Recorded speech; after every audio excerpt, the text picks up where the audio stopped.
चलो बच्चों, आज हम करते हैं सेट्स का 4th लेक्चर क्लास 11 का, जो एक्सरसाइज 1.4 हम कवर करेंगे। एक्सरसाइज 1.4 में जो कॉन्सेप्ट्स आपके लिए जरूरी है ये हम पहले डिस्कस कर लेते हैं। एक आपको जानना है what is union of sets.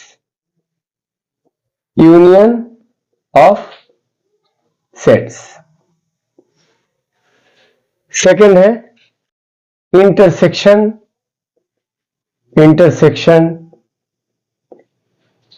Of sets. Intersection of sets के साथ ही एक आता है डिसजॉइंट सेट का कॉन्सेप्ट, इसको भी हम जानेंगे। डिसजॉइंट सेट्स, और हम सेट्स के डिफरेंस निकालेंगे। डिफरेंस ऑफ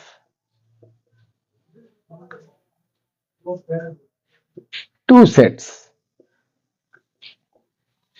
काफी सिंपल सा कॉन्सेप्ट है, इनको हम जानने के बाद ये एक्सरसाइज 1.4 बिल्कुल आसान सा लगेगा। चलिए पहले से बारी बारी से जानते हैं यूनियन ऑफ सेट्स क्या होते हैं। पहले एग्जांपल देखते हैं, फिर इसका डेफिनेशन भी देख लेंगे।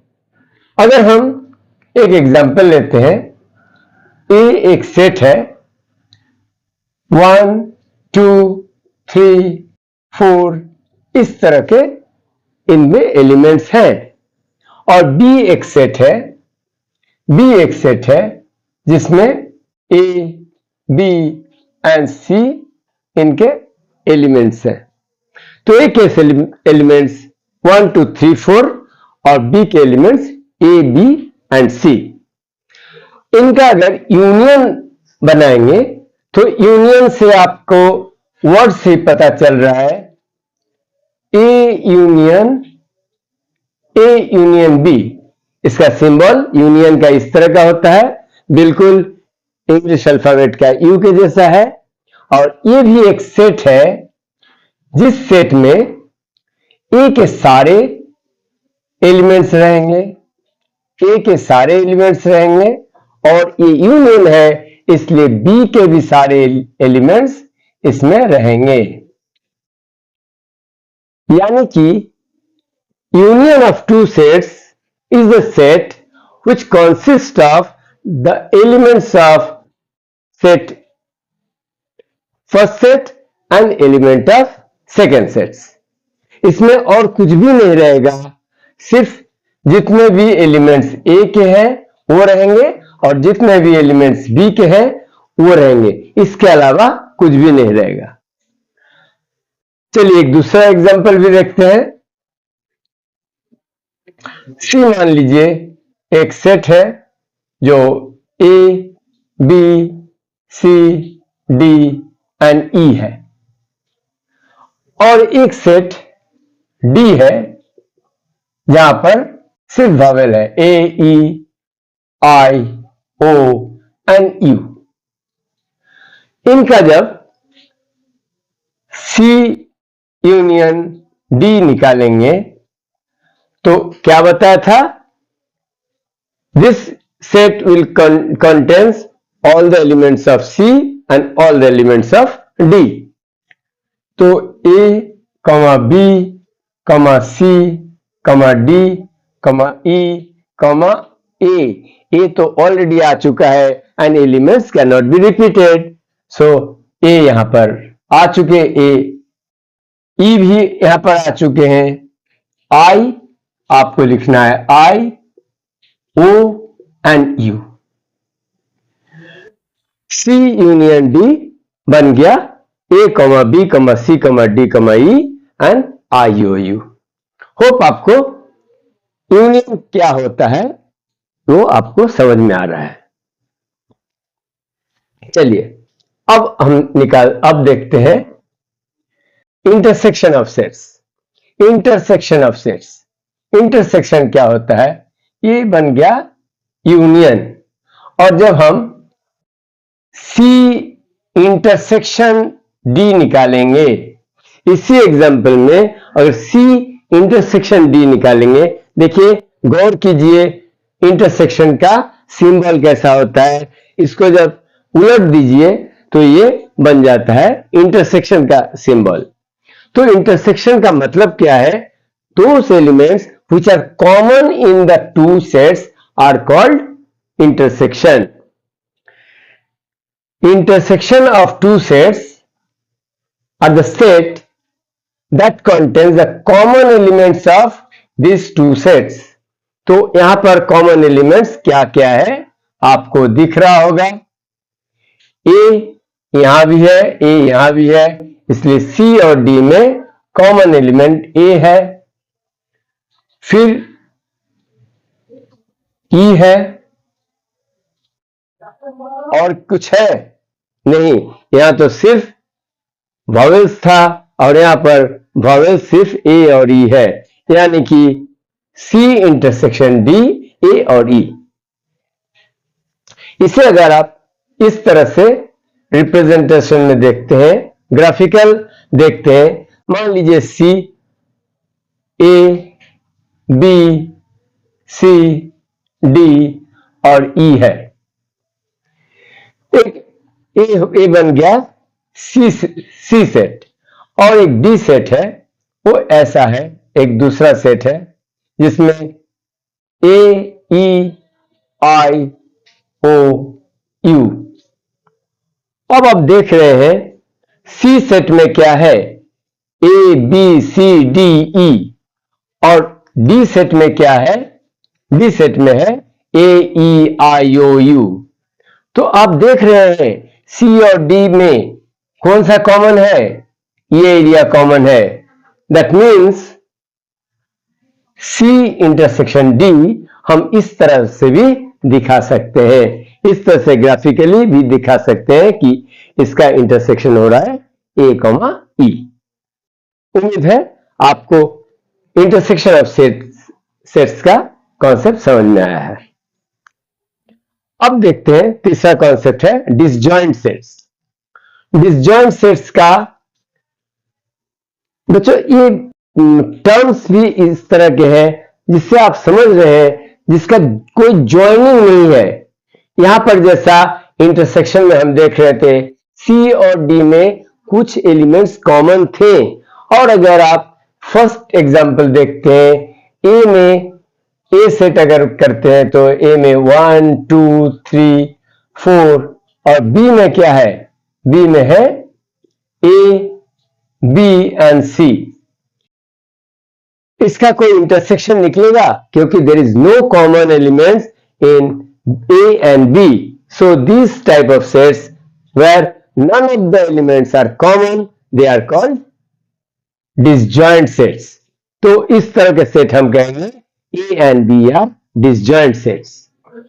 अब हमारा लास्ट कॉन्सेप्ट है डिफरेंस ऑफ सेट्स। डिफरेंस क्या होता है, A minus B, A minus B, यहां भी सी माइनस डी। तो हम सी माइनस डी करके देखते हैं, C minus D. Difference of sets में अगर आप सी माइनस डी करते हैं, इसका मतलब है the elements which are member of set C but they are not member of set D। आप बार बार समझ लीजिए, आप अच्छी तरह समझ लीजिए, पहला सेट से दूसरे सेट का हम डिफरेंस निकाल रहे हैं, तो पहला सेट में जो भी आपका एलिमेंट्स है वो अगर डी में नहीं है, सिर्फ सी में ही है, so that is the C minus D. अब आप देखो यहां पर ये भी एक सेट है, यहां पर ए है, यहां पर बी है, सी में बी है लेकिन डी में बी नहीं है, so B will be one member of C minus D. C भी है लेकिन सी में सी है लेकिन डी में ये एलिमेंट नहीं है, तो बी कमा सी कमा डी भी ऐसा ही है जो इस सेट में नहीं है, तो डी ई तो यहां पर है, इसलिए ये हो जाएगा सी माइनस डी। किसी सेट का अगर हम C माइनस डी निकालते हैं तो इसका मतलब है the members of C which are not member of D that is called C minus D। तो इसी तरह अगर हम D माइनस C निकालेंगे तो क्या ये C माइनस डी के इक्वल होगा? आपके मन में जरूर ये क्वेश्चन हो रहा होगा, क्योंकि C माइनस डी और D माइनस सी क्या सेम होंगे, क्या अलग होंगे? नहीं, यहां पर बिल्कुल सेम नहीं होंगे, क्योंकि यहां पर D माइनस सी है, D पहला सेट है, C दूसरा सेट है, इसलिए यहां पर डेफिनेशन के अकॉर्डिंग आप क्या करेंगे? D के जितने भी एलिमेंट्स जो C में अवेलेबल नहीं है, D के एलिमेंट्स जो सिर्फ D में है लेकिन C में नहीं है, वो आपका बन जाएगा D माइनस सी। इस हालत में D में A है, C में भी है, E है, यहां भी है, लेकिन IOU जो कि सिर्फ जो सिर्फ D के एलिमेंट्स है लेकिन C के एलिमेंट्स नहीं है, इसको हम कहेंगे D माइनस सी। यहां पर देख रहे हैं C माइनस डी और D माइनस सी टोटली अलग अलग है। होप आपको डिफरेंस ऑफ टू सेट्स भी समझ में आया है। चलिए हम एक्सरसाइज 1.4 के जब क्वेश्चंस को देखेंगे तो आपका कॉन्सेप्ट इन चारों कॉन्सेप्ट्स पर और भी क्लियर बनेंगे। पहला सम है find the union of each of the following pairs of the sets. देखिए, दो सेट है 1 3 5 और हमें निकालना है x यूनियन y। अब तो आप समझ रहे हैं x यूनियन y क्या होगा? x यूनियन y ये भी एक सेट होगा जिसमें 1 3 5 तो रहेगा ही, और इसमें से जो कॉमन एलिमेंट है जो रिपीट में होंगे इनको निकालना है, क्योंकि वो तो एक ही बार आने वाला है। 1 यहां भी है, 1 यहां भी है, तो 1 आ जाएगा। 2 यहां है लेकिन यहां नहीं है, 2 एक बार आएगा। 3 यहां भी है, सो 3 एक ही बार आएगा, और x में 5 है तो 5 भी आएगा। अब आप मिला लीजिए, all the elements of x are there 1 3 and 5, all the elements of y 1 2 and 3 are here, that means x union y is this। अब देखते हैं दूसरा, a is one set, a e i o u जो English alphabets के vowels हैं, और b में है a b and c, first 3 letters of English alphabets. तो यहां भी a यूनियन b निकालना है। a यूनियन b, हम a b c तो है, a b c, यहां पर a यहां पर ऑलरेडी पहुंच चुका है, इसलिए यहां पर e i o and u, ये हमारा a यूनियन b बनेगा। थर्ड देखते हैं, x is a natural number and multiple of 3। देखिए, इसको समझने के लिए हम थोड़ा रोस्टर फॉर्म में लिख लेते हैं। रोस्टर फॉर्म में अगर लिखते हैं x is such that x is a natural number, natural number शुरू होता है 1 से, तो इसलिए बट मल्टीपल ऑफ 3, तो पहला क्या आएगा 3, फिर सेकेंड आएगा 6, फिर 9 12 एंड सो ऑन। बी में कह रहा है x is such that x is a natural number less than 6, तो लेस देन 6 में लेस देन 6 में बी में क्या क्या आने वाला है? 1 से शुरू होता है, सो 1 2 3 4 एंड 5। ए में देख लीजिए, ये इनफाइनाइट चलेगा क्योंकि ये 3 का मल्टीपल में, तो इसका कोई लिमिट नहीं रहेगा। लेकिन बी क्या है? Less than 5 and that is natural number.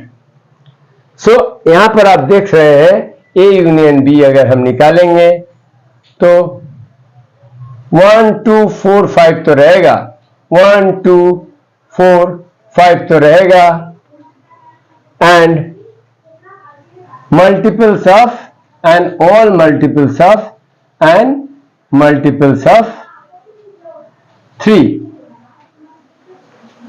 A union B यहां पर करते हैं, A union B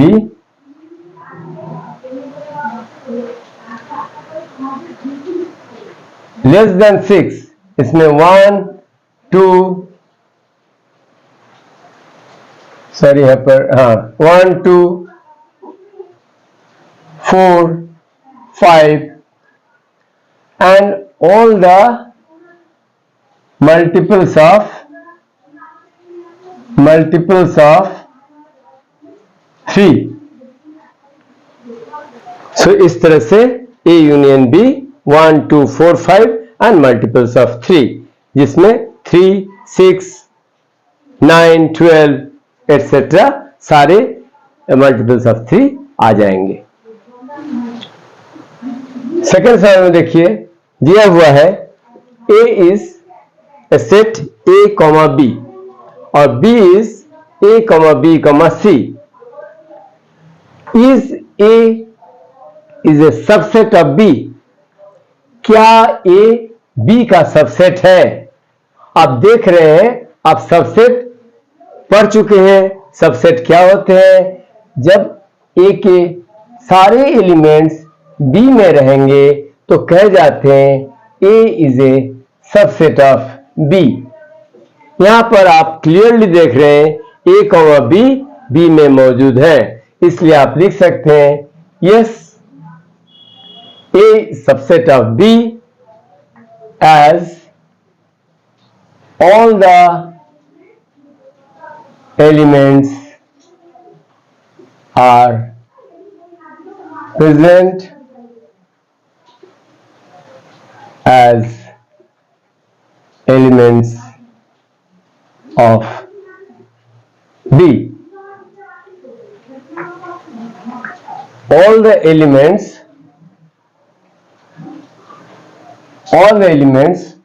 of set A are present as elements of set B। A के जितने भी एलिमेंट्स हैं B में प्रेजेंट है। B में और भी एलिमेंट्स हो सकते हैं, लेकिन A के जितने भी एलिमेंट्स हैं B में प्रेजेंट है, इसलिए A is a subset of B, यानी कि A एक B का ही छोटा सा टुकड़ा है। देखिए B से अगर A, B को निकाल लेते हैं तो सारे A में फिट हो जाएंगे। इसलिए पहला क्वेश्चन है is A subset of B? Yes, A is a subset of B because all the elements of set A are present in set B।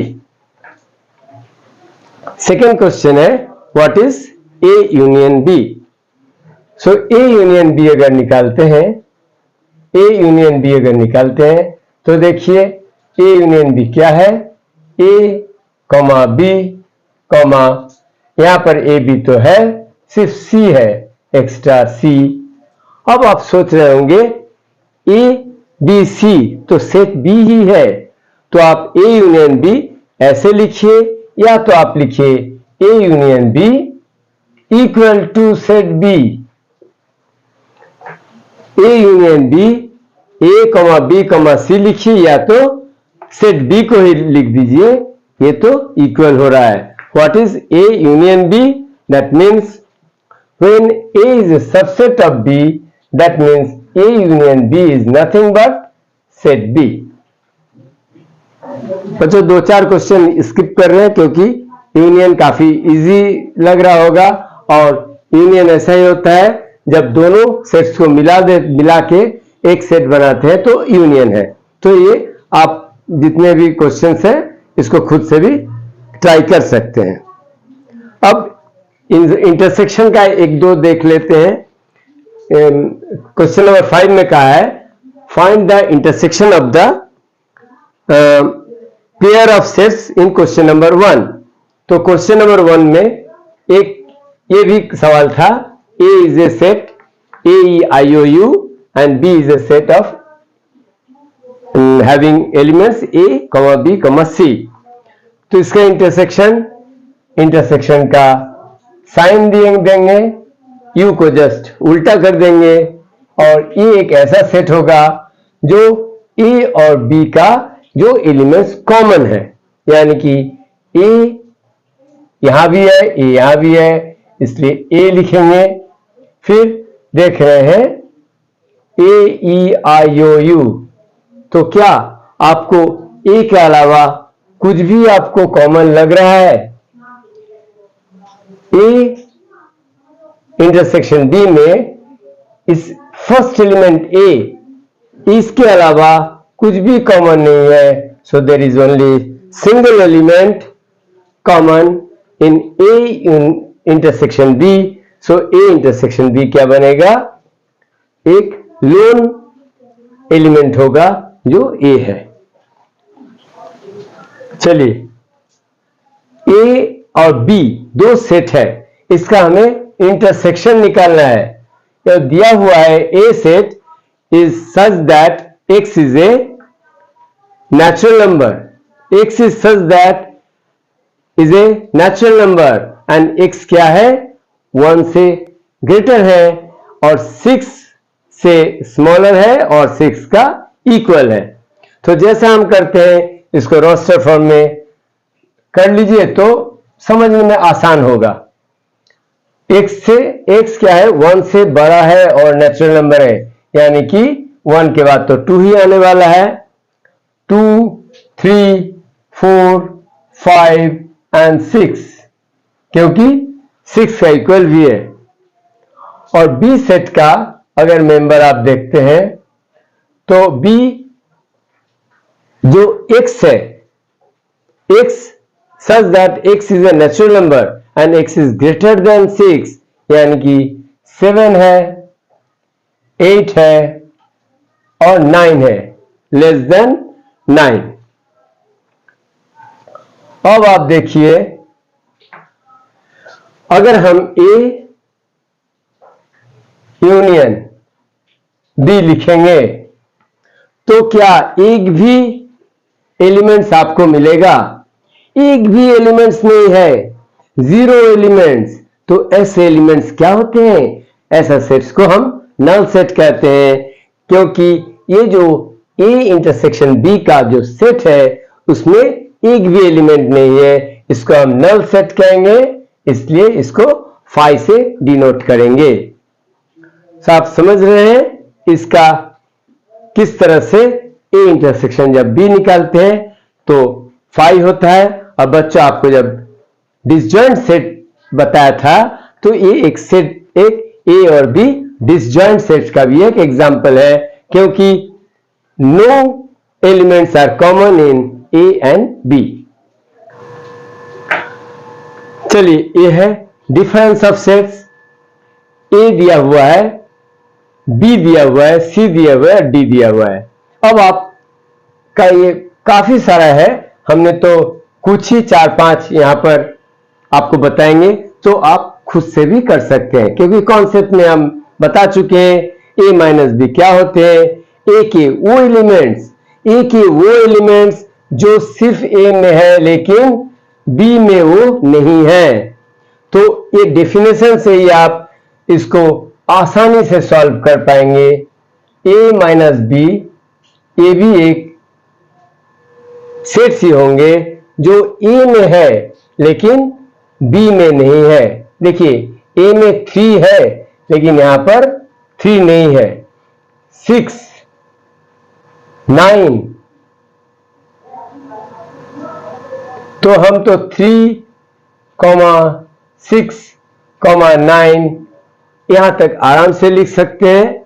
लेकिन फिर ये 12 हम देख रहे हैं 12 यहां पर मौजूद है, इसलिए 12 को नहीं लिखेंगे। लेकिन 3, 6, 9 के बाद 15 यहां नहीं है, 15 सिर्फ ए का ही एलिमेंट्स है, इसलिए 15 को भी लिखेंगे। इसी तरह से 18 भी है और इसी तरह से 21 भी है।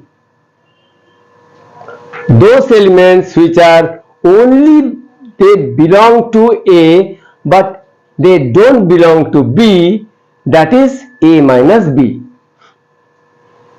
अब अगर आप A minus B निकालना जान गए हैं तो यहां पर C minus D और D minus C भी आप यहां पर कर सकते हैं। चलिए हम करते हैं। नंबर 11 C minus D, तो C minus D 2 C में है लेकिन 2 तो D में नहीं है, इसलिए 2, 4, 6, 8, बहुत ख्याल रखना है क्योंकि 10 यहां पर दोनों में है, D में है, इसलिए 10 को नहीं लिखेंगे। लेकिन 12 आप लिख सकते हैं, 14 भी लिख सकते हैं और 16 भी लिख सकते हैं। सिर्फ उन्हीं एलिमेंट्स को लिखेंगे जो C में है लेकिन D में नहीं है। चलिए और लास्ट कर लेते हैं हम नंबर 12 D माइनस C। जैसा हमने पहले भी बताया था, C माइनस D और D माइनस C बिल्कुल अलग होने वाला है, क्योंकि यहां पर तो हमें देखना है जो एलिमेंट्स D का है लेकिन C का नहीं है। 5 यहां पर नहीं है, 5 सिर्फ D का ही है, इसलिए 5 आप लिखेंगे लेकिन 10 नहीं लिखेंगे क्योंकि 10 तो C में भी मौजूद है। 15 D का ही है elements but it doesn't belong to C, इसलिए 15 भी होगा और 20 भी होगा क्योंकि 20 also only belong to D। तो सिर्फ फर्स्ट सेट का देखना है। फर्स्ट सेट में जो एलिमेंट्स हैं लेकिन वो दूसरे सेट्स में मौजूद नहीं है तो वही बनेंगे हमारा first set minus second set. So इस तरह से D माइनस C बन रहा है 5, 15, 20। उम्मीद है आपको सेट्स का डिफरेंस भी किस तरह से निकाला जाता है आपको समझ में आया है। चलिए आज के लिए इतना ही। अगला हम देखेंगे एक्सरसाइज 1.5 में नए वीडियो के साथ। Bye bye, take care.